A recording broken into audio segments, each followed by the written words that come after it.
કોઈ પણ માણા ગુજરી જાય ને અહીંયા 5 જણા બેઠા હોય ને તો કે અમે અહીંયા બેઠા હતા તારે જ ગુજરી ગયા, તો તમારે પૂછવું તો જોઈએ ને કે જીવ કેવો હતો ને ક્યાંથી નીકળ્યો. એ તો કોક દી કોક કયો, આંખેથી કાનેથી નાકેથી ક્યાંથી નીકળ્યો તો હતો કેવો, હજી કોઈ નથી ગોતી એકુરા.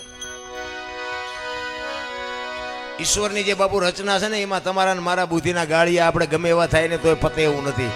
એટલે વશિષ્ઠ મહારાજ બાપુ રામાયણમાં એક સાખી લખે કે સુનહુ ભરત ભાવિ પ્રબળ જીવન મરણ જસ અપજસ નફો અને નુકસાન, આ 6 વસ્તુ કોઈના હાથમાં આજે નથી આવી.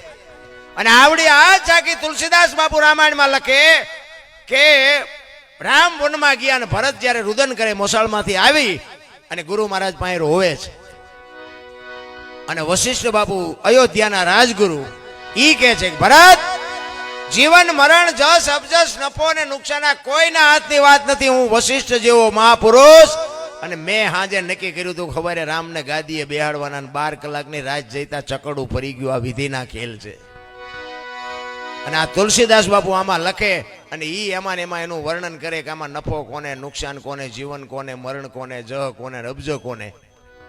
તો આમાં નફો થયો બાપુ સબરીને, નુકસાન થયું માં કૌશલ્યાને. જુવાન જોત દીકરો ને વહુ બે વનમાં જતા હોય માં માથે કેવી વીતી છે. સબરી યારે નાચનો નેડો નહોતો બાપુ, મારા નાથને અહીંયા જવું પડ્યું. નફો સબરીને થયો, નુકસાન બાપુ હગી જનેતાને થયો. તો જીવન કોને મળ્યું અને મૃત્યુ કોને મળ્યું? મૃત્યુ રાજા દશરથ બાપુ રામ જેવો દીકરો હોવા છતાં મૃત્યુને રોકી ન શક્યો. દશરથ રાજાને મૃત્યુ મળ્યું અને જીવન મળ્યું અહલ્યાને બાપુ શ્રાપમાંથી મુક્ત થઈ જાય પગ અડ્યો. તો કે આમાં જ કોને મળ્યો ને અબજ કોને મળ્યો? અબજ મળ્યો કઈ કઈ ને, અને જ ખાટી ગયા વાંદરા. તેથી રામને વાંદરા કામમાં આવ્યા, કોઈ કામમાં નથી આવ્યું. એમ સમય હોય ને ત્યારે સમયની બાપુ આ વીજળીના ચમકારે મોતી પરોવાની વાત છે. કૃષ્ણ પરમાત્મા મથુરાની જેલમાં જન્મ્યા ને પછી વાસુદેવ બાપુ અહીંયા ગોકુળમાં મૂકવા ગયા. તેથી બધા મોટી મોટી મેળીઓ વાળા ના પાડી, આયા નહીં, આયા નહીં, આયા નહીં. તો અત્યારે બધા પુણ્યમાં ભરે છે.